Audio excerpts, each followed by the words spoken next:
Today, I teach the Dhamma, which is the essence of Buddhism. It concerns our minds, imparting wisdom to them. When our minds possess this wisdom, they will naturally awaken. They will perceive the truth. They will understand that mental formations are anatta, no self. This indicates that the voice speaking, the mental image thinking, the emotion currently arising, and even the signs being perceived, all lack a self. They are merely manifestations of nature that appear, exist, and vanish based on their own causes and conditions. It is like water in the ocean. Water is its inherent nature. When factors influence the water, it creates ripples. All these ripples are a fabrication. They are the ripples of water. They are the actions of water. It is a natural occurrence arising from their causes and conditions. It exists and vanishes according to its causes and conditions. It is just like that. It does not truly exist. Only water genuinely exists. When we catch waves, what we obtain is merely water. We will never find waves. Similarly, mental formations are actions of the mind. They do not truly exist. They are simply the movements of the mind. When our minds awaken to this truth, it signifies that while we are speaking, the voice I use does not exist. During our conversation, our minds recognize that we are speaking. We do not need to practice mindfulness. Our mind is the essence of knowing. It recognizes this sound by its very nature. It resembles a body of water that perceives the waves. The waves are merely the body of water that ripples. The waves can be strong or gentle. The body of water will always be aware. There is no need to do or train anything. This thought being discussed is a phenomenon, a movement of the mind. It is this sound. The mind is constantly aware of this sound. It won't benefit you to know in time, or it won't help you to know in time, because this voice emerged on its own. Like the wind that blows by and then dissipates according to its own causes and conditions. The question is, where are we? We don't need to think about it or use our brains to find the answer. When our minds embrace this truth, they will instantly be liberated from ignorance. The minds will no longer be foolishly bound to mental formations. Buddhahood will emerge. It will manifest as a sensation called trembling, with goosebumps covering the body. Tears will flow freely, unceasingly. It will be a moment filled with joy and fullness. It is profoundly felt, yet I struggle to convey it to humans, as nature is devoid of assumptions. When the mind is liberated from mental formations, a tremor occurs, tears flow, and the mind becomes bright, clear, and light. For some individuals, a vision of the body disintegrating into dust may appear. My own mind has shattered into dust. The world has crumbled into dust, leaving nothing behind. It transforms into emptiness, pure, merging with all things. Whether knowledge exists or not, this reflects the essence of the mind's understanding. The mind has attained enlightenment. Thus, Dharma is merely a matter of listening to comprehend and aligning with the mind. This is known as transmission from mind to mind. It does not depend on anything. It is simply a ripple from our mind to our mind. We can now simply observe that the sound of the mind is emitted and affects our minds. Let's focus our feelings on my voice. We will notice that this sound resonates in the center of our minds. Our minds are aware of this sound. If we delve deeply into our thoughts, we will realize that this sound lacks form. It represents a kind of essence that emerges for the mind to perceive. The sound does not possess a self or form in its manifestation. It is merely an essence that the mind recognizes independently. This sound arises within the depths of the mind itself. We simply observe and understand it within our own consciousness. Look, where is the evidence of understanding others? If we observe closely, we will see only emptiness and purity, accompanied by certain signs that fulfill their purpose. These signs possess no language to communicate. They represent liberation and transcend convention. They cannot be articulated in any language. They know it inherently. It is essential to explain this clearly so that we can listen and follow along. It is a ripple of pure emptiness. This ripple flows outward. Our mind is pure emptiness at its core. It has no form, merging with all things. It is very pure. It can be referred to as the Dharma element, the Nirvana element, the emptiness element, the origin element of all compound elements, the immortal element, the zero element, or our original mind. We already possess this nature. It neither arrives nor departs. It is neither born nor perishes. It is neither dark nor light. It holds no merit or sin, good or bad. It simply exists, pure and untainted. This nature is characterized by ignorance, signifying a desire to learn. For it to learn, it must establish a materiality of perception. Due to this nature, it lacks form, resembling the pure emptiness through which everything passes, akin to the pure emptiness before us. If an atomic bomb were detonated here, this clear emptiness remains unaffected by the explosion. Regardless of whether the wind is strong or weak, blowing past, this clear emptiness remains indifferent to it. If darkness enters this clear emptiness and everything turns dark, this clear emptiness remains untouched by the darkness. Even the light that filtered through this clear emptiness had no connection to it. It is a pure element, neutral and intertwined with everything. Let's consider that all compounded elements, whether they are name elements or form elements, will manifest in this clear emptiness, exist, and dissolve in various forms. Both name and form elements are governed by the law of nature, meaning they appear and dissolve, each having its own existence. This is nature as it is. It is unrelated to pure emptiness. Can we grasp this? Our mind is pure emptiness. Name and form emerge from the pure emptiness of our mind. The sounds I speak, the mental images conjured, and the emotions that arise, be they joyful, sorrowful, indifferent, or serene, are merely phenomena that emerge from pure emptiness and subsequently fade away. They manifest due to certain conditions and vanish when those conditions cease. In studying and practicing Dharma, we need not do anything at all.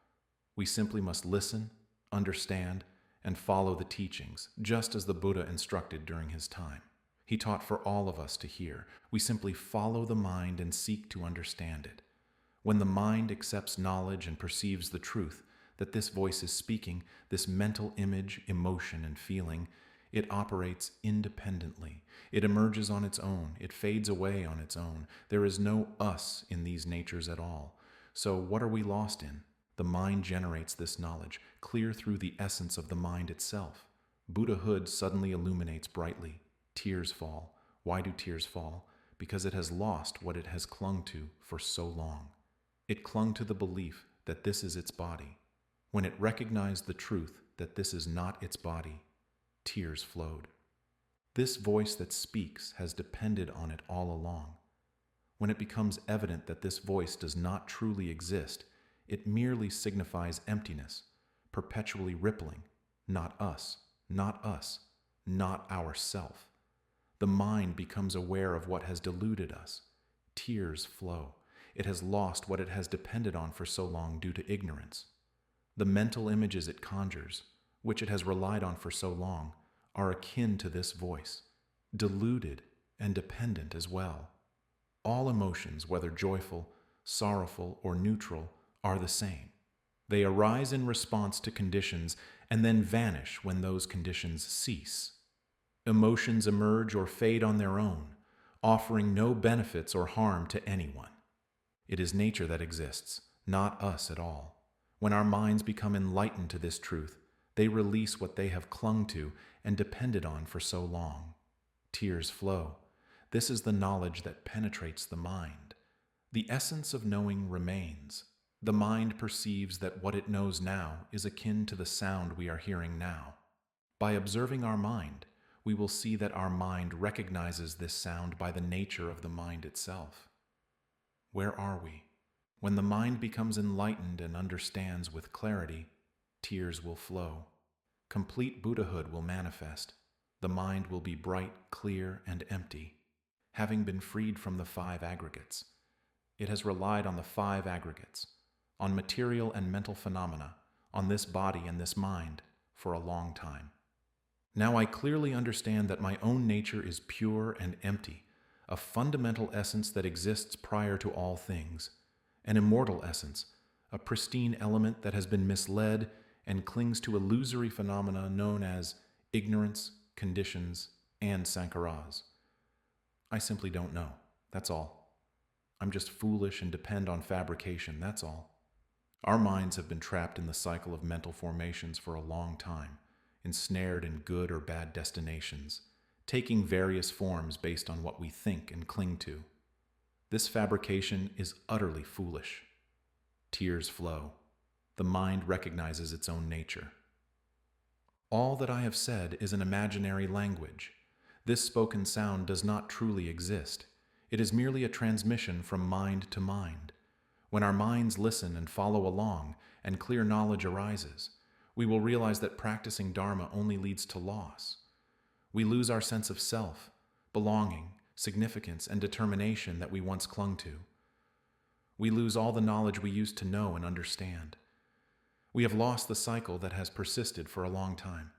There is nothing left to preserve, empty, pure, without the need for preservation. It has always existed. It was never born. It never died. It never went or came. It is a pure element of nature that we all already possess. And this knowledge is referred to as Buddhahood, which will emerge in the minds of those who understand the principles of Dharma, those who are enlightened by wisdom. Wisdom does not stem from thoughts, memory, or the brain. Rather, it is a quality of the mind that has come to recognize mental formations and has liberated itself from them. It is no longer foolishly attached to these formations and is entirely free from them.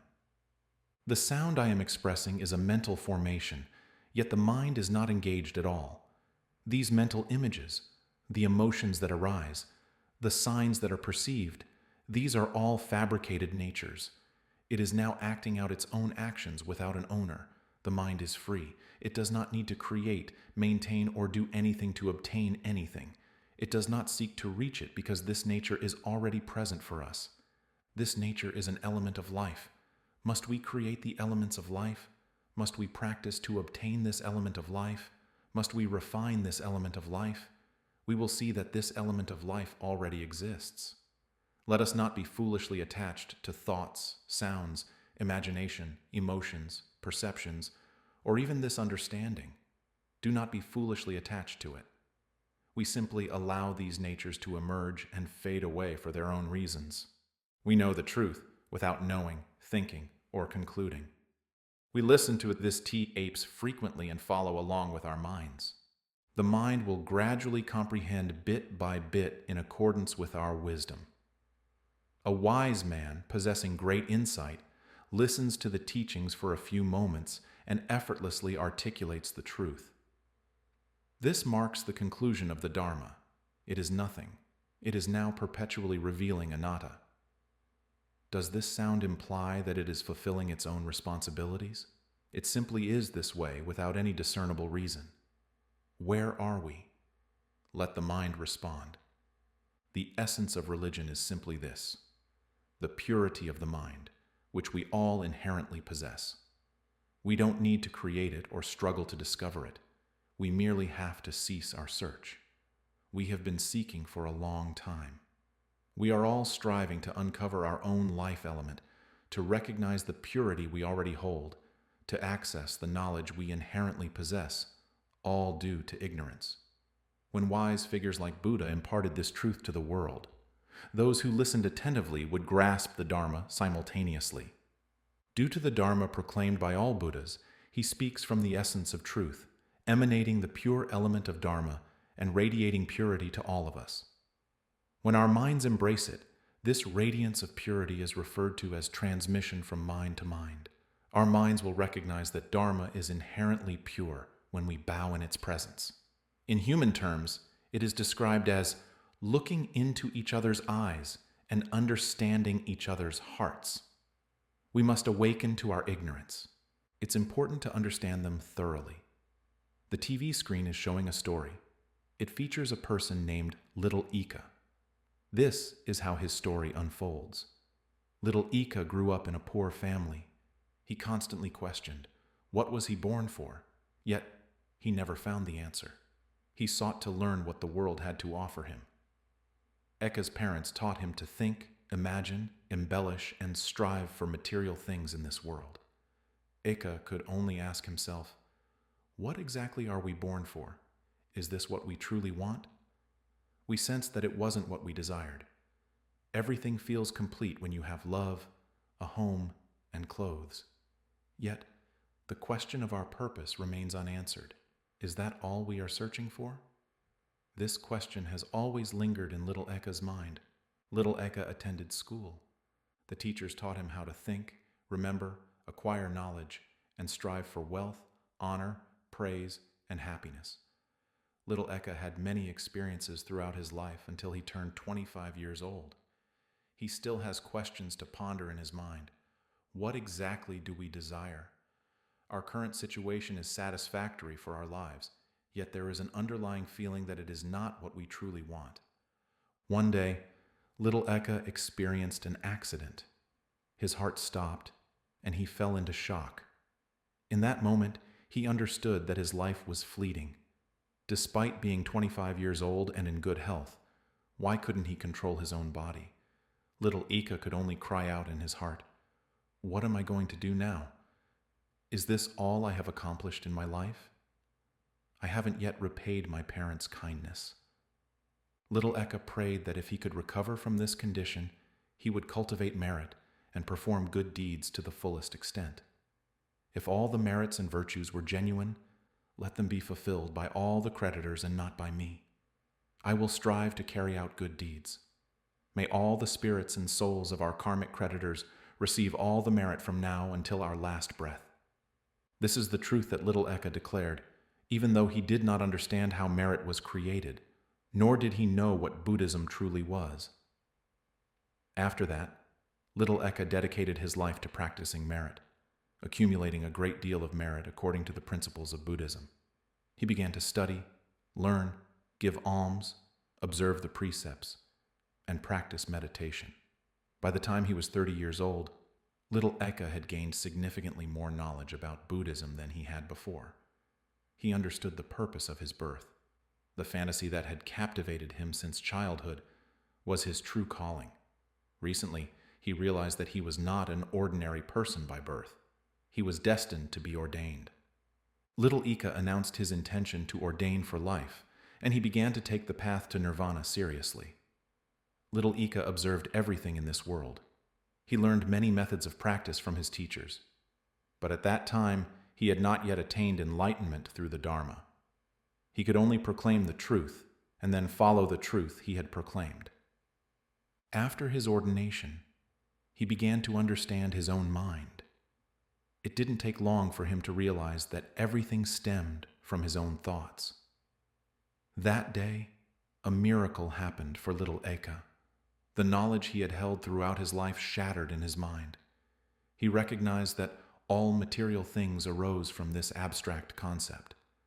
The mind of little Eka was bright and clear, fully recognizing it in his heart. After that, his focus was firmly set on awareness, observing his thoughts. He declared to his own mind, "Oh, fabricated thoughts, from now on, you and I must part ways. I will never let go of my thoughts.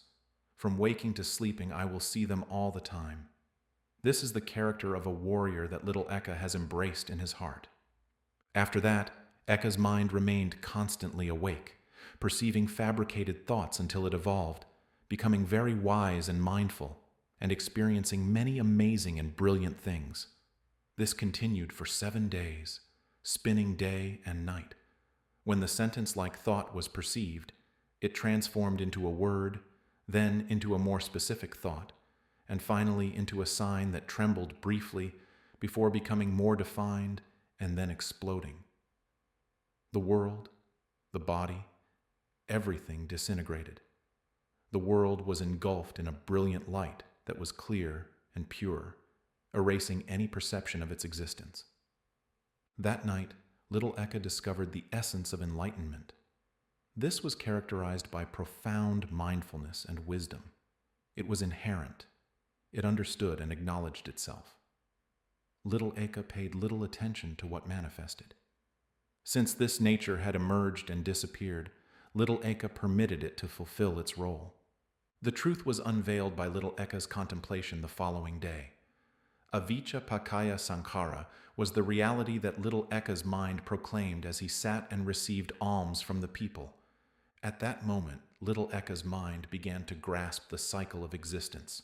The entire cycle became clear to him. Ignorance is the root of all thoughts wandering within this cycle. The mind proclaimed, Sabbe Dhamma Anattati, meaning that all Dharma are anatta in the next moment. With this insight, little Eka attained pure Dharma and relinquished all other Dharma. Little Eka comprehended religion entirely. None of Dharma had ever been mentioned. It is merely a transmission from mind to mind. It was only a nature that faded over time, devoid of identity, belonging, and value. Immersed in this delusion, little Eka began to weep, feeling sorrow for all living beings. At the third moment, the mind proclaimed that there was no one in the three realms of the world whom we could not teach. It resonated throughout all three realms. This was knowledge that none of us had previously encountered. It is beyond our capacity to comprehend. Little Eka had a question in his fourth mind. How would he dismantle the form and formless? After contemplating this idea, little Eka concluded that the total disruption of the life cycle was merely meant to make him aware of the impersonal nature of the mind and its anatta, or non-self. He understood that annihilating the formless was no longer a daunting task. Another question arose. How should we begin? At that moment, the mind replied, this understanding of causes and factors transcends human comprehension. It is the essence of the elements. It is a reverence for the nature of the elements, a reverence with all of one's heart, knowing the Lord Buddha with one's entire heart. Understanding that this is Buddhahood, he had no doubts about anything. At the time of this declaration, little Eka perceived the entire future within his consciousness. That knowledge was devoid of language, free from fabrication. It was a pure and unparalleled element of nature. Following that, little Eka revered this Dharma with all his heart. The story of little Eka appeared on the television screen. There was someone watching TV. While watching, he observed little Eka live his life, learning and experiencing many things. The individual watching is also gazing outside the television. He is eating as well. He realizes that what he sees on TV is not real. It is merely a tale that unfolds on the screen. That is all. This is the knowledge I wish to convey. The essence of living beings is rooted in fabrication, concreteness, and abstraction. We exist within this body, in our minds, and through our thoughts. We think, remember, cling to, and experience both happiness and suffering using this constructed language. We assess everything by relying on this sound and body. We become ensnared in the cycle of physical and mental existence. We utilize the concrete to comprehend the abstract and the nature of things. When the wise man understands the nature of the components, he looks outward to perceive the elements of name and form. He realizes that neither the elements of form nor the elements of name truly exist. When gazing from the Dharma element, all that is seen is pure emptiness, devoid of fictional language and narratives, grasping everything yet clinging to nothing. Freedom exists without the need to create, without the struggle to find, and without doing anything to obtain anything. This understanding is the realization that when living beings listen with their thoughts, their minds become filled with wisdom, enabling them to swiftly acquire the Dharma. Such knowledge arises from within rather than from the brain. Human nature relies on logic and thought to comprehend everything, along with the principles of memory, reasoning, analysis, and distinction. It relies on fabrication to understand everything. This is the entity that depends on creation to grasp material objects and abstractions. Subsequently, it utilizes fabrication to comprehend the nature of things that are unconditioned and unfabricated. This forms the general knowledge of living beings. This kind of understanding will lead us to slow down, creating an endless cycle. Our unconditioned nature, or our mind does not need assumptions to define itself. When we engage our body in practice with the expectation of gaining something, this constructed thought takes center stage. We think to ourselves, we'll practice in the forest for a while. We must wear white clothes, walk, sit, and recite mantras. All of this is a fabrication. This sends the mind outward. This leans on and becomes trapped in material and mental phenomena. All of this signifies ignorance, conditions, and sankhara. This is why we practitioners struggle to attain Dharma. The wise individual, upon reaching the Dharma element, which transcends creation, seeking, training, or knowledge of the Dharma element we already possess, realizes the pure emptiness that permeates all things. He perceives all of nature exactly as it is. He observes this thought, mental image, feeling, and perception. All are merely natural phenomena, like the wind, which arrives and departs according to its own causes and conditions, or the sun, darkness, and light, which come and go. Whether it is referred to as darkness or not, it remains the same. Whether it is termed light or not, it remains the same. It is what it is, whether it is a storm, tornado, typhoon, or something entirely different. The wise man does not create anything. He is entirely free from creation. He understood the truth through his natural element. His essence served the purpose of knowing in that manner. All signs emerged and faded away. They existed in that manner. In truth, the mind perceives everything, whether tangible or intangible, exactly as it is. All these natures have always carried out their functions purely and eternally. The wise man has realized this and is free from all conditioned things, including suffering. The wise man understands that this aspect of nature neither goes nor comes, arises nor ceases, is neither dark nor light, has neither merit nor sin, good nor bad, wholesome nor unwholesome, and is devoid of assumptions. It exists in this manner at all times in every moment of consciousness. Wise individuals like Buddha have imparted this wisdom to the world. Those who listen with their minds need not think or remember. Simply bow your mind and follow along. The mind will gradually come to understand on its own. It will generate knowledge by its very nature, as it is inherently inclined to learn. We have been learning by nature since birth. Much like a computer that processes information, our minds absorb experiences from the world around us from the moment we are born. They interpret all these sounds, smells, tastes, and sensations, processing them to gain understanding and evoke emotions and images. It comprehends the myriad inputs.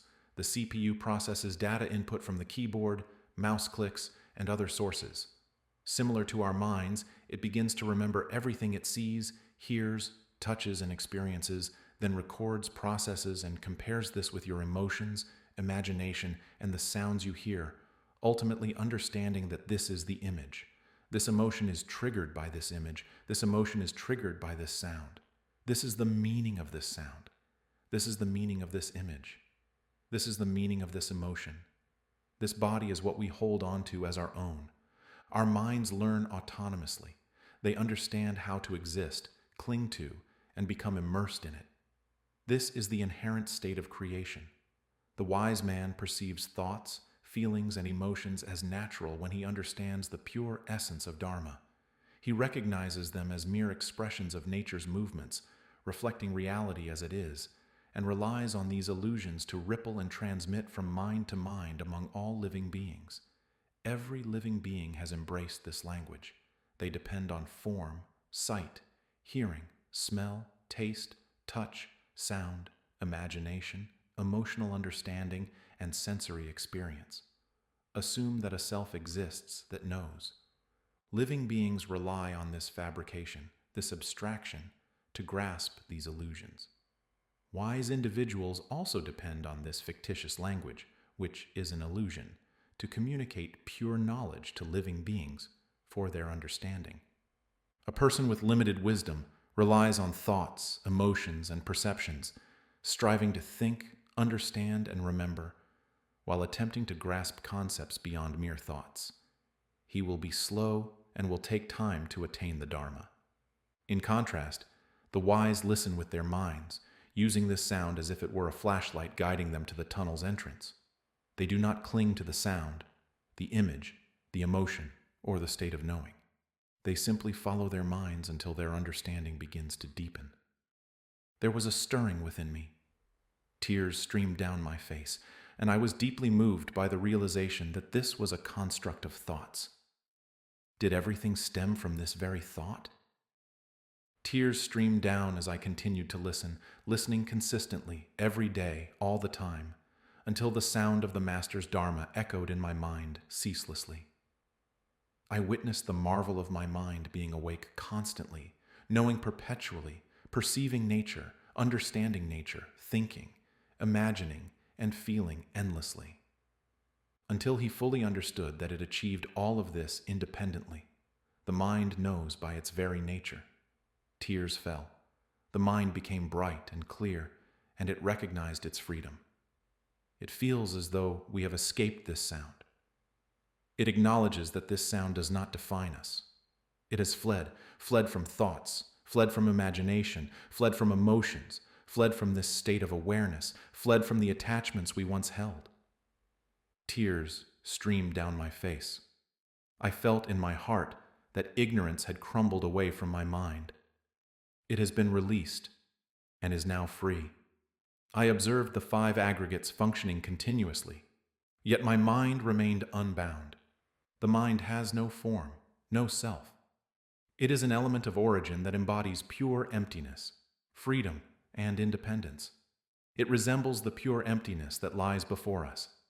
Air and oxygen all exist within this pure emptiness. This air moves and generates a tornado. It ripples, alters, changes, and destroys all things. However, it cannot affect the pure emptiness. All fabrications and ripples arise from pure emptiness. This is the kind of knowledge that those enlightened in the Dharma, such as the Buddha, come to realize. Upon enlightenment, they employ this understanding, known as the unconditioned, the inconceivable Dharma, knowledge that should not be contemplated, that does not rely on thought, and is simply the truth recognized. Bend your mind to follow, and use your mind to listen.